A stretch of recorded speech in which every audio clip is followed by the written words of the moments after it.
Good afternoon, everyone. We appreciate you coming. My name is Jacques Thibodeau, and I'm the Director of the Governor's Office of Homeland Security and Emergency Preparedness. I'm going to cover some brief metrics on the storm itself, then I'll turn it over to the Governor. Just to let everyone know, we've been tracking Tropical Storm Francine for the last week and a half. Right now, it is Tropical Storm Francine.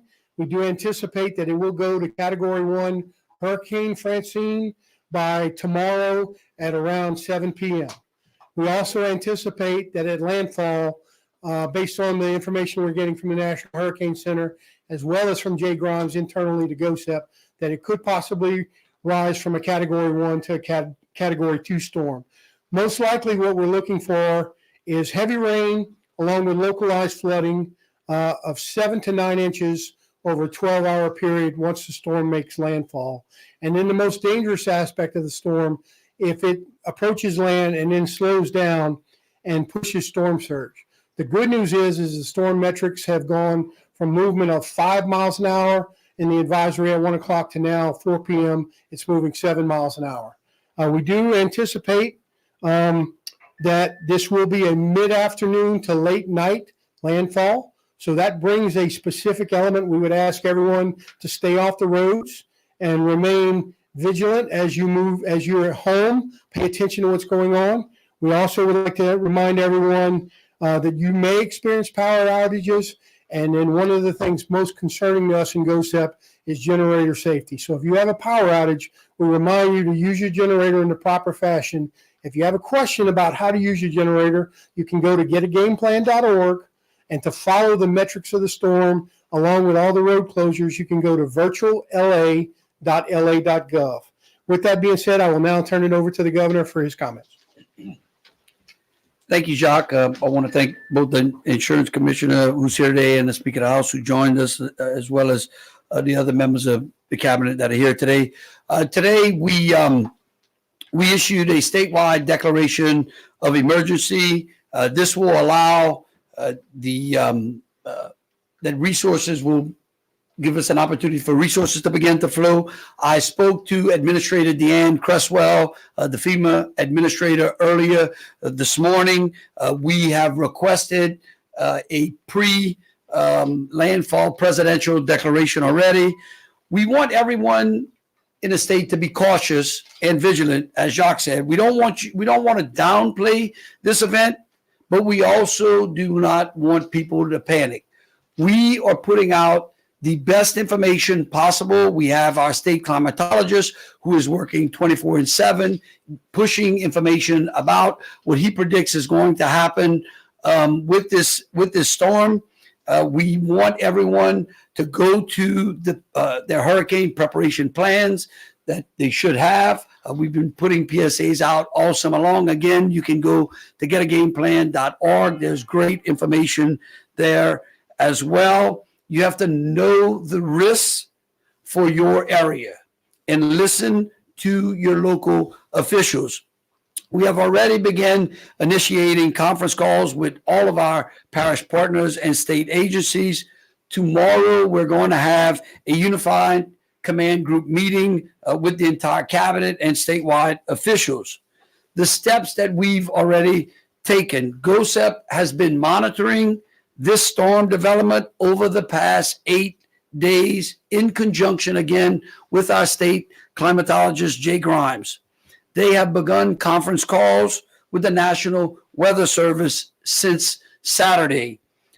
We have been in constant communication with FEMA and Region 6. We began daily calls with all parishes and state agencies today. We activated the state EOC Crisis Action Team today and began briefing the legislature. Tomorrow, we will be at a level 3 activation, which means that GOHSEP will go to a 24-hour emergency support function. And as I said earlier, tomorrow, we're going to have a unified command group meeting and a press conference right afterwards. I will now like to bring the Insurance Commissioner up to go over a couple of preparation plans that people can make in order to ensure that they protect their property. Tim? Thank you, Governor. And I'd like to echo what the Governor and Jacques said. You know, no matter what the forecast for the storm is, we need to take it seriously. With that regard, I'd like to ask everybody to be insurance ready. And by that, what I mean, I'm asking is you to read your insurance policy, go over it again, look at your declaration page, know what your insurance deductible, your named storm deductible is. And at any time you have questions on your policy, call your insurance agent, call your insurance company. Now's the time to get those questions answered. The other is prepare your property now. If you haven't done so already, please trim back any limbs or trees that are close to your home. Secure your furniture and your windows and doors. You don't want your furniture to become part of the debris that could damage your neighbors.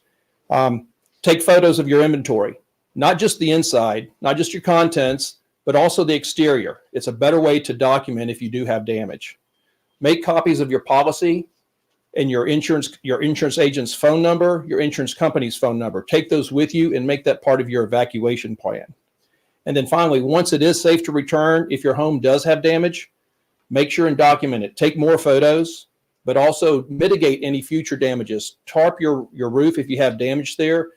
Tarp or board up your windows if you have damage so that you won't get water intrusion. And again, let's take this seriously, and I appreciate the Governor's opportunity to speak. Thank you. Thank you, Tim. Again, we want the citizens of the state not to panic, but to be prepared. These storms are storms that we unfortunately have been susceptible to each and every year that hurricane season is upon us. We are going to be putting out information. Please, again, go to getagameplan.org or stay tuned to your local officials and to local websites on the government officials in the parishes that you live. And we will be holding a press conference again tomorrow about 11:30 after the UCG meeting. We'll open it up to any questions that y'all may have right now. Julie?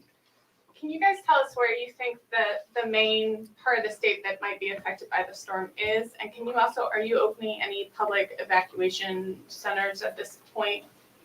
Well, we'll tell you right now, we're trying to monitor and understand exactly the impact that the storm is going to have on the coastal parishes, right? So again, the places that the storm makes landfall are going to be impacted the heaviest. And depending upon the speed of the storm is going to depend upon the storm surge that will impact the coast. And so again, as we all know, those people living along the coast should heed their local officials' warnings and take the proper precautions necessary for high tides, for extreme storm surges, and for those areas that are going to be impacted by a strong southerly wind. As for storm shelters, the storm shelters are all based on a parish by parish basis. So the best mechanism is exactly what the Governor said. Maintain contact with your local parish Office of Emergency Preparedness, and they're going to tell you which shelters by parish would be open. I think we have, and I think Jacques said it, we have got 23 23 declarations of emergency by parishes. I'm sure that may expand by tomorrow when we'll have more information on the impact of this storm to the state of Louisiana. Any other? Yes, sir. I know we mentioned getting insurance ready, but what other advice do you have people for getting ready now? We've seen a couple of gas stations with extremely long lines of people filling up their cars, people getting ready with their generators. What other advice do you have for people? Look, again, if people would just go to getagameplan.org, that we took a tremendous amount of time and resources in order to put great information out that's readily available to people right on that website. They can access it from their phones or their laptops or their iPads or their desktops. Inside of getagameplan.org, you see some advice as to preparing for a storm. And again, we don't want people to panic. We have some time. That's why we're doing these press conferences today. It's why we're continuing to push out information to the citizens of the state so that they understand that there is a storm coming. This is the level of risk that we have. These are the potential effects that are going to be along the coast. And if you go to getagameplan.org, I think you're going to be just fine.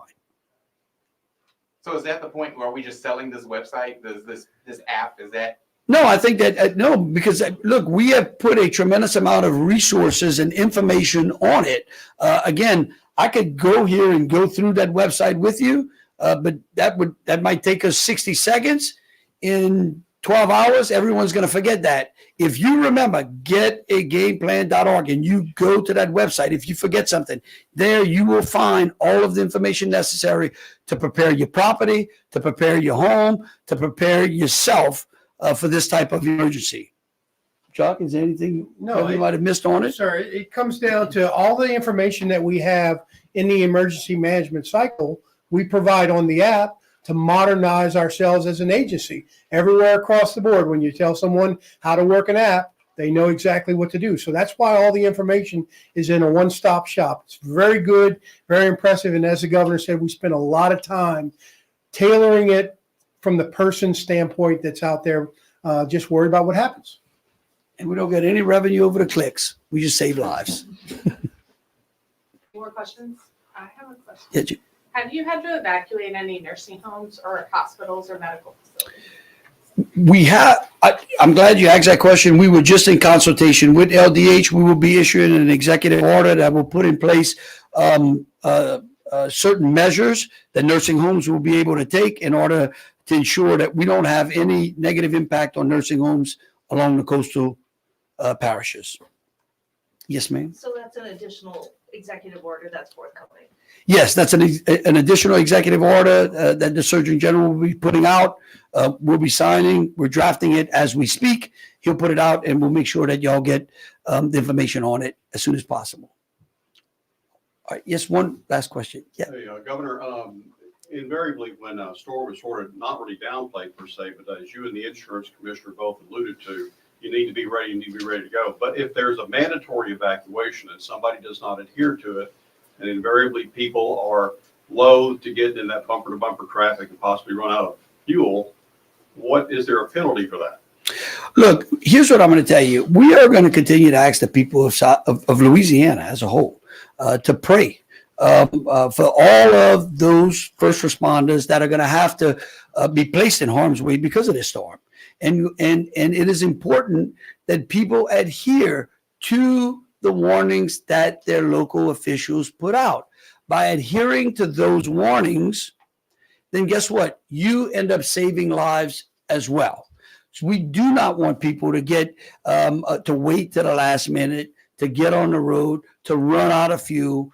We don't want long lines in the gas stations. We put out a lot of information throughout the summer, throughout hurricane season, so that people can be prepared. The more prepared we are, the easier it is for us to address these types of storms. Thank you. Thank you.